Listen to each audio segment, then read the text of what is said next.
আমি ভাই গরুর খাবার দিচ্ছি খামারে। আচ্ছা, গরুর খাবার দিচ্ছি কত ভোরে উঠছেন? এখন তো দেখি 6টাই বাজে নাই। ভাই। খামারের কাজে ভোর 4টে উঠতে হয়। আচ্ছা। ভোর 4টে উঠতে হয় খামারের কাজে। ধরেন ভোরে না উঠলে আপনার এই সমস্ত কাজ করে আগান যায় না। কারণ সকাল 7টার ভিতরে আপনার দুধ দহন করা লাগে। দুধ দহন না করলে পরে হুম। সকাল সকালে গরু বাছুরের না খাবার দিলে পরে ধরেন এই কাজ করে শেষ করা যায় না। ও আচ্ছা। মোটামুটি আপনার এই জগতে যারা খামারে আছে প্রত্যেকটি লোকেরই আপনার এই সকালে ছাড়া কাজ করা সম্ভব হয় না। হুম। এই জন্য প্রত্যেকটি লোকই ফার্মে যারা আছে তারা কাজ করে আপনার ভোরে। খাবারের মধ্যে কি কি দিচ্ছেন? খাবারের মধ্যে আপনার চাল, খৈল আছে, হুম। তারপরে আপনার ধানের গুঁড়া, বিভিন্ন আইটেমের খাবার আছে। প্রিয় দর্শক শ্রোতা, আসসালামু আলাইকুম। আজ আমরা চলে এসেছি রাজবাড়ী জেলার পাংশা উপজেলার বাবুপাড়া ইউনিয়নের এই ওহিদ ভাইয়ের খামারে। প্রিয় দর্শক, আজকে আমরা জানবো শুধু অস্ট্রেলিয়ান জাতের গাভী বাছুরের বৈশিষ্ট্য, পরিচর্যা, খাবার এবং এদের যে বাসস্থান তার বিস্তারিত। সর্বশেষে আমরা জানবো এর রোগ সম্পর্কে। তো প্রিয় দর্শক, চলুন আমরা গল্পে গল্পে সরাসরি ওহিদ ভাইয়ের কাছ থেকে শুনে আসি এর রক্ষণাবেক্ষণের বিস্তারিত। প্রিয় দর্শক, এত সুন্দর নাদুস নুদুস গরু আমি আগে কখনো দেখিনি। অনেক জায়গায় গিয়েছি, অনেক গরু দেখেছি, কিন্তু এত সুন্দর একেবারে নাদুস নুদুস পরিষ্কার পরিচ্ছন্ন আগে কখনো দেখিনি। তহিদ ভাই, জি ভাই। এই গরুগুলো এত সুন্দর পরিষ্কার পরিচ্ছন্ন রাখার পিছনের গল্পটা একটু বলুন। কখন আসলে কি করেন আপনি, কখন কি করেন এবং কিভাবে এগুলো রাখছেন? আসলে এই খামারে মানুষ খামার করতে ইচ্ছুক, সবাই চায় যে খামার করব, কিন্তু খামার করা খুব বড় একটা কঠিন জিনিস। এটা একটা চ্যালেঞ্জের জিনিস। কারণ এই খামারে পর্যাপ্ত পরিশ্রম, এটাকে সবাই মেনটেন করে চলতে পারে না। আমরা ইনশাল্লাহ ধরেন বিগত 7 বছর এর সাথে অক্লান্ত পরিশ্রম করেছি। আর মূলত গরু হলো মূলত আপনার এর লালন পালন করতে হলে হুম। এর কিছু কৌশল অবলম্বন করা লাগে, সেগুলো জানতে হবে এবং প্রশিক্ষণের দ্বারা সেগুলো শেখা যায়। আচ্ছা। যেমন আপনার গরুগুলো টিকা দেওয়া, গরুগুলোর নিয়ম মতো টিকা দেওয়া, নিয়ম মতো আপনার যেমন আপনার কৃমিনাশক প্রয়োগ করা, হুম। এগুলো যদি নিয়ম মতো করা যায় তাহলে পরে গরুকে আপনার গরুর শরীর স্বাস্থ্য সবসময় ভালো থাকে। আচ্ছা, এখন একটু জানতে চাই, দিনে কয় বেলা খাবার দেন? দিনে 2 বেলা খাবার দেই। কখন কি কি খাবার?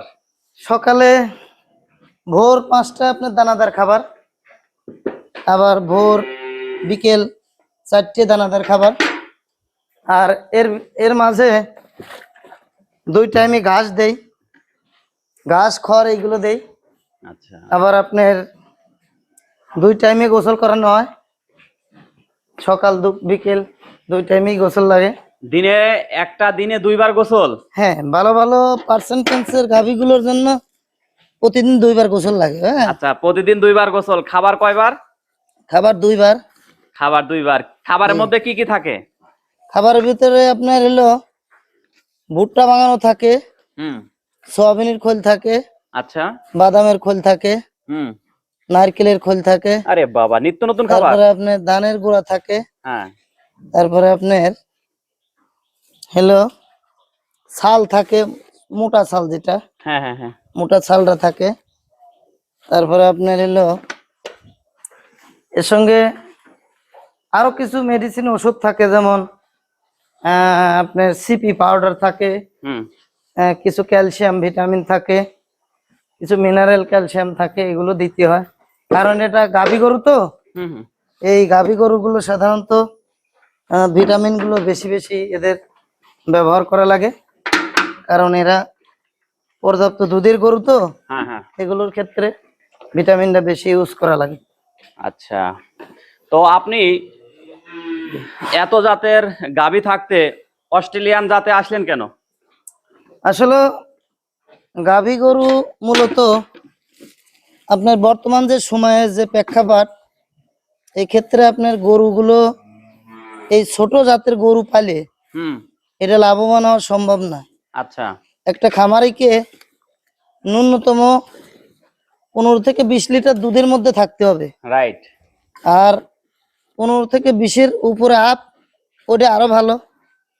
তবে এটা অনেকেই জাত নির্ণয় করতে পারে না, তবে যারা জাত নির্ণয় করে গরু খামারেই করবে হুম। তারা অবশ্যই লাভবান হবে, কারণ এটা একটা লাভবানেরই প্রজেক্ট, এটা একটা ভালো প্রজেক্ট। আচ্ছা। আর দ্বিতীয়ত হলো গরু লালন পালন করে আপনি এটা দীর্ঘমেয়াদী একটা ফসল, কারণ এটা পাললে পারে এটাতে লস নেই ইনশাল্লাহ। আচ্ছা। কেউ যদি সঠিক নিয়ম নীতি মানে খামার পরিচালনা করে, হুম। তাহলে তার জন্য আসলে এটা লসের কোনোই সম্ভাবনা নাই, কিন্তু এটাকে প্রকৃতভাবে লালন পালন করতে হবে। আচ্ছা, তো এখন আমরা একটু জানতে চাই এর চিকিৎসা সম্পর্কে। এর চিকিৎসা সম্পর্কে ধরেন, এর চিকিৎসা আল্লাহর রহমতে আমি ফার্মে A to Z চিকিৎসা জানি, গরুর ক্যালসিয়াম দেওয়ার থেকে শুরু করে। হ্যাঁ, কি কি বলেন? ক্যালসিয়াম কি বললেন? আমি ধরেন যেমন একটা গরু রোগাক্রান্ত হয়ে গেছে, হুম রোগাক্রান্ত হলে পরে অনেক সময় দেখা গেল যেমন এই গাভীটা হুম বাচ্চা দেবে, যেমন এই যে এই গাভীটা বাচ্চা দিয়েছে, হুম। ইনি একটু অসুস্থ মতো আছে, একে 2 টাইমে 2 বারে আমি ক্যালসিয়াম ইউজ করছি। আচ্ছা এটা শরীরে করতে হয়, শিরায় করতে হয়। আচ্ছা। আপনার বিভিন্ন কোম্পানির ওষুধ আছে, হুম আপনার এইগুলো আইনে ভালো কোম্পানির থেকে হুম কিছু ক্যালসিয়াম যদি আপনার স্যালাইন দিয়ে প্রয়োগ করা হয় হুম। তাহলে পরে সুস্থ হয়ে যায়। কিন্তু আলহামদুলিল্লাহ। এইগুলো জানতে হবে, এগুলো জানি নির্ধারিত টাইমে এগুলো ইউজ করতে হবে। অনেকেই বোঝে না, এগুলো মিল ফিভার গরুটা পড়ে যায়, কম দামে বিক্রি করে দিতে হয়, হয়তো 4 লাখ টাকার গরু 1 লাখ টাকা বিক্রি করে দেওয়া লাগে। এগুলো আসলে যে জানবে না তার জন্য গাভী গরু পালা তার জন্য খুব কঠিন, দুরূহ ব্যাপার। কারণ এইগুলো আপনার এমন একটা ক্রিটিক্যাল, এই গাভী গরু মানে এই মুহূর্তে ভালো আছে, এই মুহূর্তে আবার খারাপ হয়। আচ্ছা। এই জন্য এগুলো খুব একটু কেয়ারফুল ভাবে দেখতে হয়। আর বিশেষ করে গরু লালন পালন করা গাভী গরুর জন্য খুব একটু চাপই, কারণ এগুলো সবসময় মানুষের মাথায় রাখতে হয়। আচ্ছা, তো এখন আমি একটু জানতে চাই এই খামারের সাথে কতদিন আছেন আপনি? আমি আজ 8 বছর এই খামারের সাথে আছি। 8 আমি বছর? জি, আমি সর্বপ্রথম আমি 2টা গাভী গরুর বাচ্চা দিয়ে আপনার লালন পালন শুরু করছিলাম। এখন কয়টা আছে? এখন আমার খামারে আপনার 30-35টা আছে, ছোট আলহামদুলিল্লাহ। বড় দিয়ে। গাভী আছে আপনার 12-14টা, হ্যাঁ। আর ছোট বড় এরকম কিছু বাচ্চা টাচ্চা আছে। যেমন যে এইগুলো আপনার প্রেগনেন্ট হয়ে গেছে, হ্যাঁ হ্যাঁ। এগুলো হয়তো আগামীতে বাচ্চা দেবে। কয় মাসে প্রেগনেন্ট হলো? এটা আপনার এই 4 মাস 4.5 মাস চলছে এগুলো। 4.5 মাস। এগুলো সব হিটে আসছে। আলহামদুলিল্লাহ। আপনার এই একটা মুন্ডি বাচ্চা, এটাও হিটে আসছে। আচ্ছা আচ্ছা। এগুলো সব হিটে আসছে। হুম। এগুলো একসময় ভালো জাতের মা হবে হ্যাঁ। এবং খামারে ভালো একটা উন্নত জাতের গাভী হবে। আচ্ছা, আপনি যে 2টা দিয়ে শুরু করেছিলেন, জি জি, ওই 2টা কি অস্ট্রেলিয়ান জাতের ছিল? এটা এই যে একটা গাভী, সেটা আমার পুরনো একটা গাভী আছেই। আচ্ছা। এই গাভীটা ছিল আপনার, এটা হলো জার্সি করস। হুম হুম হুম। এটা আপনার ফুল জার্সি না, এটা করস জার্সি, তবু এর 18 থেকে 19 লিটার দুধ আমরা পাই আলহামদুলিল্লাহ। মোটামুটি। গাভীটা একটু বয়স হয়ে গেছে, 4টা বাচ্চা দিয়েছে, হ্যাঁ হ্যাঁ। আবারও বাচ্চা দেবে। মোটামুটি এই জাত থেকেই আসলে এগুলো জার্সি জাতের গরুগুলো ভালো, হুম। ফ্রিজিয়ানের পাশাপাশি এগুলো একটু টিকসই ভালো হয়, আচ্ছা আর ফ্রিজিয়ান গুলো একটু টিকসইটা একটু কম। আচ্ছা, তার মানে আপনার খামারের প্রথম গরু এটা? প্রথম গরু আমার এইটা। আচ্ছা, এই গরু সম্পর্কে আমরা আলাদাভাবে জানবো। প্রিয় দর্শক, চলুন গল্পে গল্পে আরো জেনে আসি এই সফলতার স্বপ্ন কথা। প্রিয় দর্শক, দেখুন ওহিদ ভাই একাই যেন 135টা গরু ছোট বড় সহ সে কিভাবে একা একা এইভাবে ওষুধ, খাবার, পরিষ্কার পরিচ্ছন্ন এবং তার মুখে হাসি। প্রিয় দর্শক, আমি কারণ এই খামার করতে হলে আগে নিজে সবকিছু জানতে হবে, আচ্ছা নিজে জানতে হবে এবং পরবর্তীতে তাকে খামারি করতে হবে। কারণ খামার এমন একটা জিনিস, তাকে প্রতিনিয়ত টাইম টু টাইম তাকে এর পিছনে শ্রম দিতে হবে। আচ্ছা এদের অনেক পরিশ্রমের বিষয়। আর দ্বিতীয় কথা হলো কি, সফল সবাই সম্ভব, মানুষের দ্বারা সবকিছু সম্ভব, কোনো মানুষই পড়ে থাকে না। হুম, আসলে সবাই কাজের মধ্যেই আমরা, কিন্তু কাজ কাজ যদি মানুষ যদি পরিশ্রম করে তাহলে সেটা আর বিফলে যায় না। আলহামদুলিল্লাহ। কারণ আমরা ধরেন প্রতি বছর কুরবানির ঈদেতে সারও বিক্রি করি, আমাদের এই খামারের যে সারগুলো থাকে সেগুলো বিক্রি করি। মোটামুটি সব মিলে আলহামদুলিল্লাহ আছি ভালো, ইনশাল্লাহ। আচ্ছা, তো এখন আমি একটু জানতে চাই, জি। এত বড় খামারে আপনি একাই যে কাজ করছেন, কোনো লোক রেখেছেন কিনা? না, খামারে এখন বর্তমান লোক নাই। লোক যারা আসে ধরেন ওই 2-4 দিন করে চলে যায়, তারা ধরেন কাজ করতে চায় না। আসলে নিজের কাজ নিজে না করলে আসলে হয় না, এগুলো নিজেই করতে হবে, নিজেই এর দায়িত্ব মেনটেন সবকিছু করা লাগে। আচ্ছা, তো এই যে একা একা এইগুলো করছেন, কখনো কি মনে দুঃখ কষ্ট কিংবা বিরক্তিকর কিছু আসছে কিনা? না, এরকম কোনো কিছু ইনশাল্লাহ আসেনি বা ওগুলো আমরা মনে করিনি, কারণ পরিশ্রম করতেই হবে।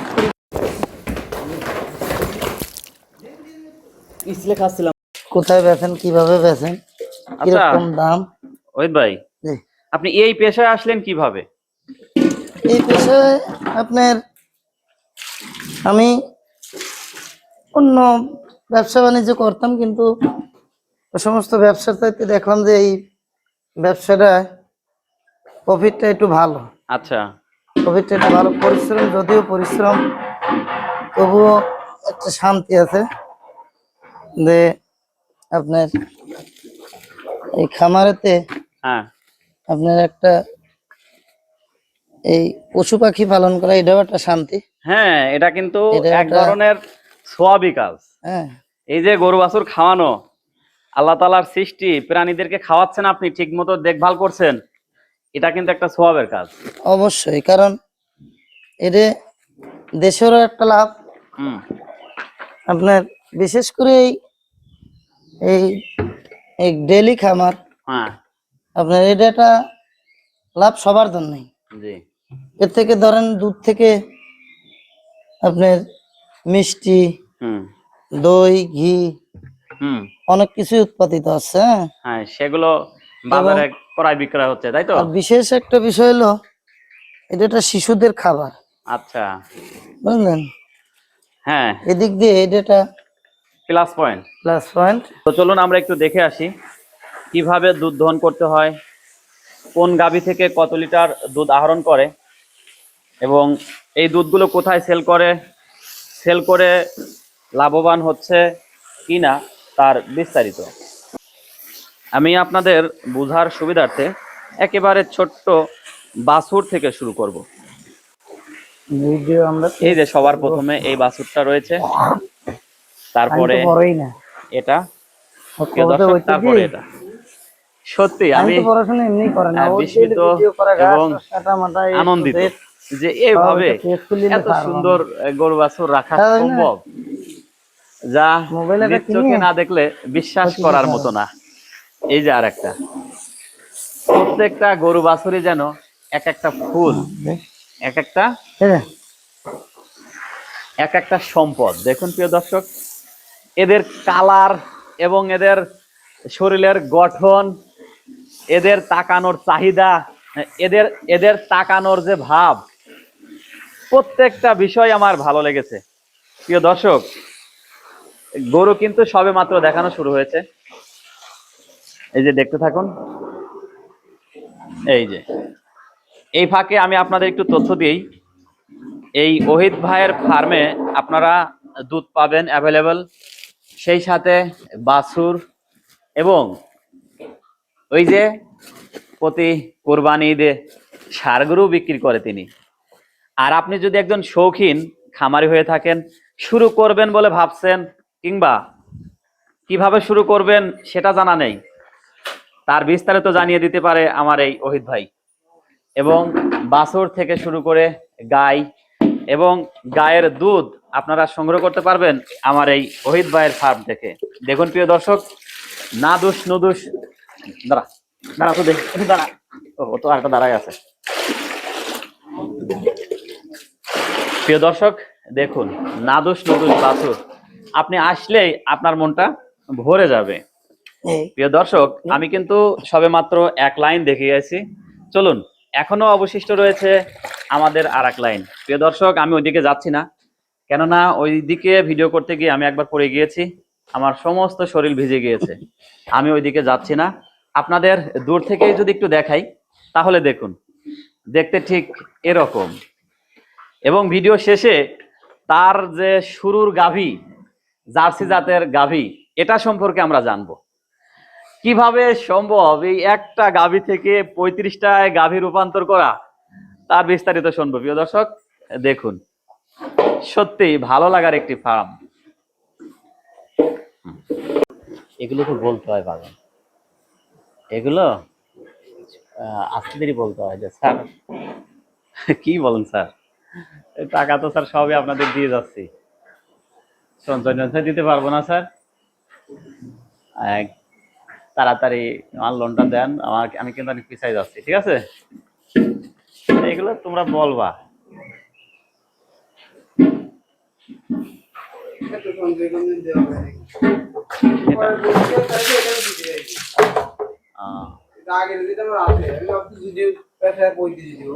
আচ্ছা আচ্ছা, ওটা বাদে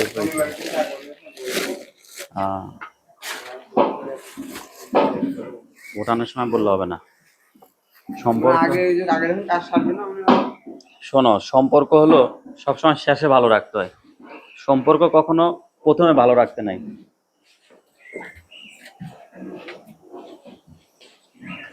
শেষে ভালো রাখবা যাতে তার সামনে তুমি দাঁড়াতে পারো।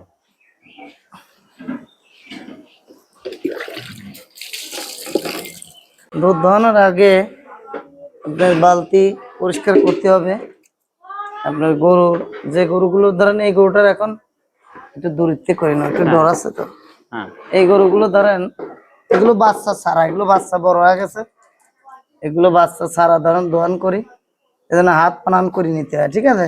আচ্ছা, এই গরুগুলোর বাচ্চা দেওয়ার পর থেকে দুধ হয়তো 18-19 লিটার। হ্যাঁ, হ্যাঁ, এখন এই গরুগুলোর আপনার দুধ হচ্ছে 14 লিটার, কারণ আবার প্রেগনেন্ট হয়ে গেছে তো, আপনার 4 মাসের প্রেগনেন্ট, এই জন্য এখন দুধের পরিমাণটা একটু কম।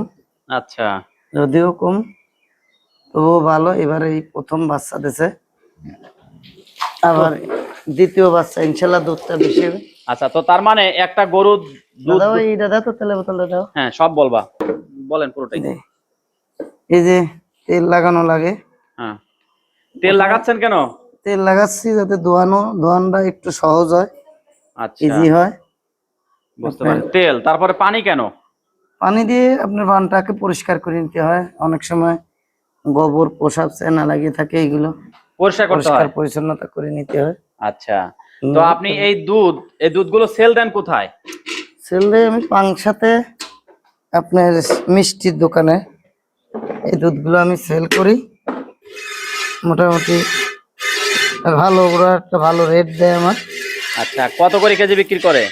আমরা তো এখানে এখন আমাদের তো প্রতি বছরে ধরেন আপনার এই দুধটা একবারে ওরা সেল করি না, আপনার 61 টাকা আটানা, আমাদের সবসময় একই রেট। আচ্ছা, 61 টাকা আটানা প্রতি বছর। আবার বছরের পরে যে আপনি এটা আপনার আবার কন্ট্যাক্ট করি কিভাবে দুধটা আবার দাম 2-4 টাকা বেশি দেবে, এগুলো আবার কন্ট্যাক্ট করি নেই। প্রতি বছরে কন্টাক্টে না? জি জি। তো কন্টাক্ট হয় কি করে? দুধ কম বেশি হয় না? কম বেশি হয়, কিন্তু দামটা আপনার কন্ট্যাক্ট থাকে। ও, দামটা আমাদের কন্ট্যাক্ট থাকে যে আমার এই দামের ভিতরেই আপনার দামটা নির্ধারিত থাকে। ও আচ্ছা, যেমন দামটা নির্ধারিত থাকে আপনার 61 টাকা আটানা, এই 2026 থেকে 2027 সাল পর্যন্ত আপনার আমাদের দুধের দাম ওই 61 টাকা আটা নাই দাম থাকবে। আলহামদুলিল্লাহ। বুঝলেন? এ ভালো ব্যবসা তাই না ভাই? জি জি ভাই। তো যদি নতুন একজন খামারি, যদি নতুন একজন উদ্যোক্তা জি, খামার শুরু করতে চায়, তো সে কি দিয়ে শুরু করবে? আমার মনে হয় তাকে বাচ্চা দিয়ে শুরু করাটাই উত্তম। ষাঁড় গরু না? ষাঁড় গরু না, আপনার গাভী গরু বাচ্চা দিয়েই শুরু করাটা, বকনা বাচ্চা দিয়ে শুরু করাটা উত্তম। আচ্ছা, তো আপনি কি বকনা দিয়ে শুরু করেছিলেন? জি, আমি বকনা দিয়ে শুরু করছিলাম এবং বকনার থেকে ইনশাল্লাহ এগুলো ইনশাল্লাহ এখন। আলহামদুলিল্লাহ। তো এখন আমি একটু জানতে চাই এই রোগ বালাই সম্পর্কে। কি একটা গরুর সাধারণত কি কি রোগ বালাই হয়? সাধারণত গাভী গরুর রোগ বালাইয়ের মধ্যে সবথেকে বড় একটা রোগ হলো, সেটা হলো ম্যাস্টাইটিস। এই ম্যাস্টাইটিস রোগটা হলো বানফোলা রোগ, যাকে বলে বানফোলা রোগ। হ্যাঁ, হুম। এই বানফোলা রোগটার চিকিৎসা জানতে হবে এবং দ্রুত গতিতে একটা চিকিৎসা করতে হয়, তা না হলে পরে এই বানটা পাকিয়ে দেয়। হ্যাঁ, হুম। বানটা পাকিয়ে দেওয়ার কারণে হয়তো এই বানের এই বোটটা নষ্ট হয়ে যায়, দুধের ছিদ্রটা বন্ধ হয়ে যায়। এক্ষেত্রে দেখা যায় একটা গাভীর অনেক সময় নষ্ট হয়ে যায়। হ্যাঁ, হুম। সেই ক্ষেত্রে একে ট্রিটমেন্ট দেওয়া অতি জরুরি। এজন্য এই ট্রিটমেন্টগুলো শিখতে হয়, এগুলো একটু জানতে হয়। এগুলো জানলে পরে ইনশাল্লাহ এই সমস্যা থেকে সমাধান পাওয়া যায়। আচ্ছা। হ্যাঁ, তো একজন নতুন উদ্যোক্তা কত টাকা ইনভেস্ট করতে পারে? একজন নতুন উদ্যোক্তা একটা খামারে সর্বপ্রথম ধরেন আপনার 1.5-2 লাখ টাকা থেকে শুরু করা লাগবে। একটা বাচ্চারে লালন পালন করবে, সে মা হওয়া পর্যন্ত তাকে 1.5-2 লাখ 2.5 লাখ টাকা তার পিছনে আপনার বাচ্চা সহ কিনে তাকে খরচ করতে হবে। খরচ করলে পরে তাহলে পরে আপনার একটা মা গরু সে পাবে। আর সেই মা গরুটা আপনার আহ, এই জাতটা নির্ধারণ করতে হবে আগে, কি জাত।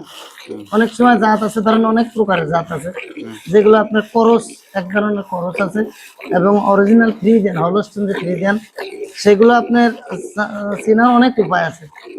হয়তো আপনাকে আপনার আর একটা ভিডিওতে আপনাকে দেখাবো, আমার একটা বাচ্চা আছে, ওই বাচ্চার সিমটম আপনাকে দেখাবো যে কিভাবে ভালো জাতের বাচ্চা কি কি তাদের আপনার নমুনা, কি কি তাদের সিমটম, এগুলো আপনাকে আমি ইনশাল্লাহ দেখাবো। ইনশাআল্লাহ। তো কেমন লাগছে এই যে নিজের গায়ের দুধ দহন করছেন, কেমন হ্যাঁ, লাগছে আপনার? ইনশাল্লাহ অসুবিধা নেই, ইনশাল্লাহ আছে ভালো, ইনশাল্লাহ অসুবিধা নেই। আলহামদুলিল্লাহ। হুম। এগুলো নিজের চেষ্টা, বুঝলেন, সবকিছু নিজের চেষ্টা, নিজের চেষ্টা করলেই সবকিছু সফল হওয়া যায়, এটাই সবচেয়ে বড় বড় কথা। আর পরিশ্রম, তাই না ভাই? জি, পরিশ্রম তো আছে, পরিশ্রমের বিকল্প তো নাই। জি, ধন্যবাদ ভাই। দেখলাম তাকে দুধ দহন করতে, ঠিক এভাবেই দেখুন প্রিয় দর্শক পরিমাপ করবে, আর এই ড্রাম ভর্তি দুধ নিয়ে যাবে বাজারে। তাদের অবশ্য রেট করা আছে, সারা বছর চলে একই রেটে। দুধ কম হবে বেশি হবে তাতে কিছু যায় আসে না। আমরা এক নজরে কিছু সরঞ্জামাদি দেখে আসি। আচ্ছা, গরুর নমুনা নেবেন না? হ্যাঁ, আচ্ছা, ওষুধ রয়েছে, এখানে ঘাস কাটা মেশিন রয়েছে, পাশেই রয়েছে ঘাসের স্তূপ, আর এই যে পাশেই রয়েছে গরুর খামার। একেবারে নিরিবিলি, একেবারে জনশূন্য জায়গায় এই ফার্মটি দেওয়া হয়েছে, যাতে বাইরের কেউ আসে ডিস্টার্ব করতে না পারে কিংবা সহজে কারো চোখে না পড়ে। সত্যিই প্রশংসার দাবি রাখে আমার এই ওহিদ ভাই। তার চিন্তা ভাবনা কাজকর্ম দেখে আমার এতটাই ভালো লেগেছে দর্শক, আমি একেবারে মন থেকে বলছি ভাইয়ের জন্য আমি দোয়া করে যাই, আল্লাহ পাক যেন ভাইয়ের এই 35 সংখ্যা থেকে 3500 সংখ্যাতে রূপান্তর করে। আমরা বলি আমিন। আমার ভিডিওটা আপনারা দেখলেন, যদি আপনাদের ভালো লাগে, যদি কারোর কোনো প্রশ্ন থাকে গরুর সম্পর্কে, রোগ বালাই বা যে কোনো সম্পর্কে কারোর কোনো প্রশ্ন থাকলে পারে আমাকে প্রশ্ন করবেন, আমার মোবাইল নাম্বারে আমার যোগাযোগ করবেন, আমি আপনাদের প্রশ্নের উত্তর দেওয়ার চেষ্টা করবো ইনশাল্লাহ। মোবাইল নাম্বারটা একটু জানান। 01746922173। আবার একটু বলুন। 01746922173। আপনারা এই নাম্বারে যোগাযোগ করবেন, আপনাদের আমি যতটুকু পারি ইনশাল্লাহ পরামর্শ দেবো ইনশাল্লাহ সবাই। আচ্ছা, তো আপনার নাম এবং ঠিকানা? আমার নাম আব্দুল ওয়াহেদ, আমার বাড়ি পাংশা থানা বাবুপাড়া ইউনিয়ন, আমার গ্রামের নাম তামিলি দুর্গাপুর, আমার জেলা রাজবাড়ী। ধন্যবাদ আপনাকে ভাই। ঠিক আছে। আল্লাহ হাফেজ।